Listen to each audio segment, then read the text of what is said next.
Hello tout le monde, aujourd'hui on va se faire peur. Je vous emmène plus exactement sur le prologue de Alone in the Dark. Alors pour celles et ceux qui ne connaissent pas et pour les nostalgiques de la chose, rappelons les faits. Alone in the Dark, c'est un survival horror qui est sorti en 1992, qui a été édité par Infogrames. On a eu plusieurs épisodes de 92 à 2015, alors des remakes, des reboots, tout ce que vous voulez. Il y a du 1, du 2, du 3. Et là, on se retrouve avec un nouveau Alone in the Dark qui, c'est un reboot, clairement. 2023, c'est l'année du gaming, parce qu'on a été vraiment gâtés cette année. On a Alan Wake 2 là, qui va sortir, Alone in the Dark, ça va sortir dans la foulée. On est vraiment pas mal. Donc je vais vous montrer ce que donne ce prologue. Vous allez me dire si ça vous fait envie. Je le trouve très joli graphiquement, donc on y va tout de suite. Allez, on va démarrer la partie. Je tiens à signaler que je n'ai pas fait ce prologue avant de vous le faire en vidéo. Donc la surprise va être totale en même temps que vous. Voilà, déjà ça vous donne un petit peu une idée de l'ambiance. On a des possibilités de choisir au niveau des performances. Perso, là je l'ai mis au niveau performance max. Je suis sur Xbox Series X. Alors j'ai pas eu l'occasion de jouer au premier Alone in the Dark. Ou peut-être je l'ai fait comme... Non, c'était pas celui-là. Non, je l'ai pas fait. De mémoire, j'ai pas dû le faire. Donc on va voir un petit peu comment cette histoire se trame sur celui-ci. Par contre, c'est vrai qu'au niveau des intros, on est plutôt pas mal parce que c'est ni trop court, ni trop long, il n'y a pas trop de texte. Voilà, vous découvrez en même temps que moi la chose, sachant que je fais une voix off hein, sur le jeu. Je viens d'y jouer et je voulais vous le mettre en 4K. Et comme j'ai pas la console reliée au PC, je tenais vraiment à faire ce commentaire audio. Vous voyez, hop, ça y est, on rentre directement dans le jeu. La phase du début a duré que quelques secondes. Donc là, je prends possession du personnage. Donc vous allez un petit peu fouiller. Alors ce que j'ai aimé, c'est que voilà, le personnage, on peut le voir son reflet dans le miroir. C'est assez rare pour être souligné dans les jeux vidéo. Hein. Voilà. On a pas mal de poupées, super glauques. Alors, c'est un prologue. Je pense que c'est pas une version définitive. Et il y a peut-être quelques bugs. Là, par exemple, le cheval, on peut pas le pousser. Il bascule, mais c'est tout. L'armoire ne s'ouvre pas. La chaise, on peut la pousser, mais on peut pas la tirer. Donc voilà, il n'y a pas beaucoup d'actions possibles sur ce prologue. Voilà, il nous parle de ses dessins. La voix est en anglais. Par contre, c'est bien traduit en français à l'écrit. Hein. Allez, on va sortir de la chambre. Je regarde un petit peu les effets de lens flare sur l'objectif de la caméra, avec les lumières. Voilà, bon, voilà. Le pigeon, le corbeau qui se barre. Et dès que vous vous approchez de la porte, bah voilà, ça se ferme, alors qu'il a l'air de faire quand même assez jour dehors. Quel désordre, oui, bien entendu. Pas tant que ça, quand même. Vous verriez le studio, ça serait autre chose. Pareil, on a un reflet quand elle passe devant les vitres de la bibliothèque, là.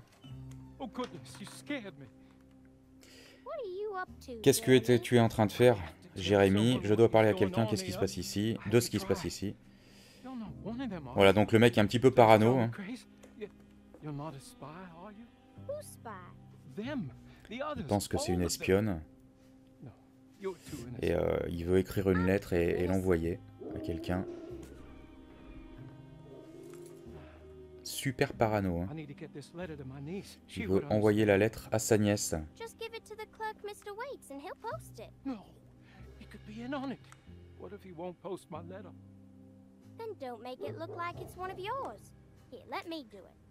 Après, la mise en scène est relativement bien faite. Hein. Pour le moment, là, j'ai rien à en redire. Alors, la petite va s'occuper de la lettre.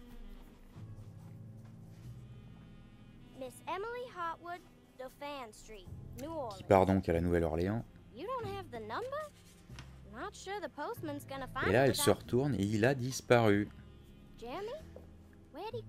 Donc regardez, boum, on va re-rentrer directement dans la phase de jeu. Donc c'est vrai que toutes ces phases de dialogue, elles sont pas super longues. Donc j'espère que ce sera comme ça dans le jeu. Mais pour moi, là, c'est vraiment un truc qui me convient. J'ai horreur de ça quand on peut pas passer les dialogues. Enfin, là, on peut passer les séquences. Mais c'est dommage de les passer si c'est des séquences qui vous apprennent plus de choses sur l'histoire. Donc, j'aime ce genre de séquences quand elles sont courtes et qu'on va directement au but. Donc là, voilà, je récupère la clé. C'est une clé qui va me servir à ouvrir une porte dans le couloir. La machine à écrire, je me demande si c'est pas un clin d'œil à la saga Resident Evil. Très probablement parce qu'elles servent de sauvegarde dans ces jeux. Alors là, c'est la porte qui donne dehors. Je vais même pas essayer de l'ouvrir parce que vous vous imaginez bien qu'elle est bloquée. Hop, la clé. Ce que je regrette, c'est qu'on ne voit pas la main. Bon, après, c'est pas grave. Donc voilà, la déco est quand même super glauque. Hein. Déjà, ça plante un peu le décor du jeu. Des statues, on sait pas trop. Voilà. J'essaye de déambuler dans le truc, là. Je sais pas du tout ce qu'il faut faire. Hein. Donc je découvre la scène un peu avec vous. Et d'un seul coup, voilà, on est dans le noir. Les statues ont bougé. On a un petit peu plus de verdure que prévu, hein, quand même, par rapport à la scène juste avant. Quelques effets de brouillard au sol. Au niveau des caméras, je trouve que ça se comporte plutôt pas mal. Hein. Voilà, quelques particules qui volent, de la poussière. Là. Donc là, il va falloir trouver une clé pour ouvrir cette porte.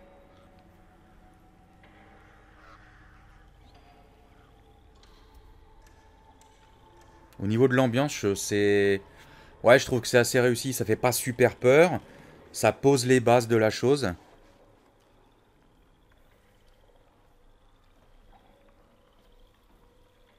Voilà, donc là, il y a un marais. Voilà. Donc pour le coup, vu que je regardais au loin, j'ai pas trop sursauté quand il est sorti. Ce truc-là, là, cette bestiole. Mais sinon, c'était bon pour faire un arrêt cardiaque. Parce que je joue avec le home cinéma à la maison. Donc ça a tôt fait d'envoyer du pâté dans les enceintes. Donc voilà le but du jeu. On va faire tomber le nounours. Pour la faire traverser. J'avais pas trop pigé comment il fallait taper sur B, appuyer sur B. Mais en fait, faut pas relâcher. Voilà. On lui donne du jeu. Et boum, il tombe dans le marécage.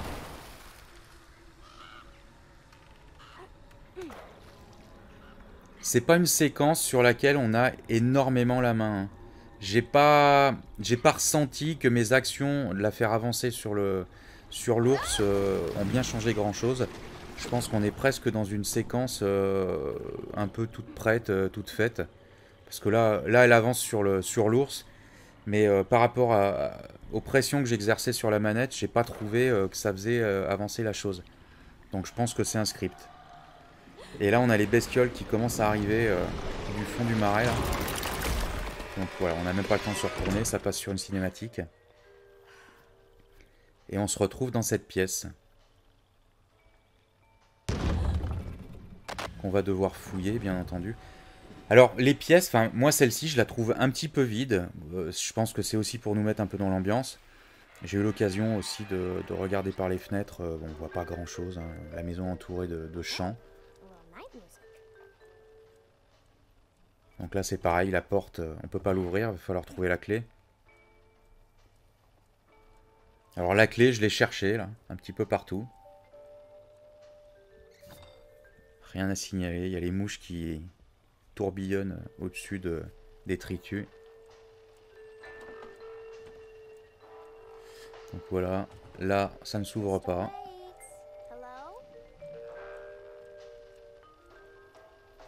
En fait, on va fouiller pour essayer de trouver, je sais pas, des indices, des preuves de quelque chose.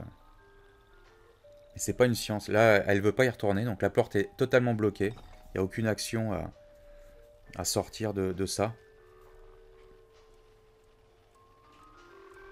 Allez, on appuie sur A. J'avais pas vu, en fait, j'ai cru que c'était une vie de Santin. Et en fait, non, non, c'est un passage qui donne dans le bureau juste derrière. Voilà, elle ramasse son petit calepin, là. Et on joue vraiment avec tous ces aspects d'ombre, de noirceur. Voilà, il y a un bruit derrière elle. On re-rentre à nouveau dans une cinématique. Et il y a une grosse bestiole qui arrive. Et boum. Alors là, on a une première phase de jeu, j'allais dire, qui va vous emmener sur cette séquence. Et ils ont vraiment mis les moyens, vous allez voir, les acteurs, hein, des acteurs qui ont été scannés, des acteurs que vous connaissez. Hein.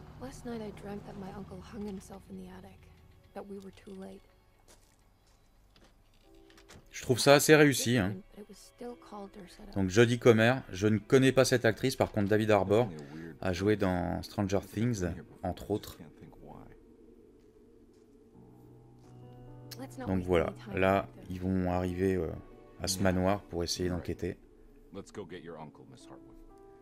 Et nous en saurons plus quand le jeu sortira. Voilà, le prologue est terminé.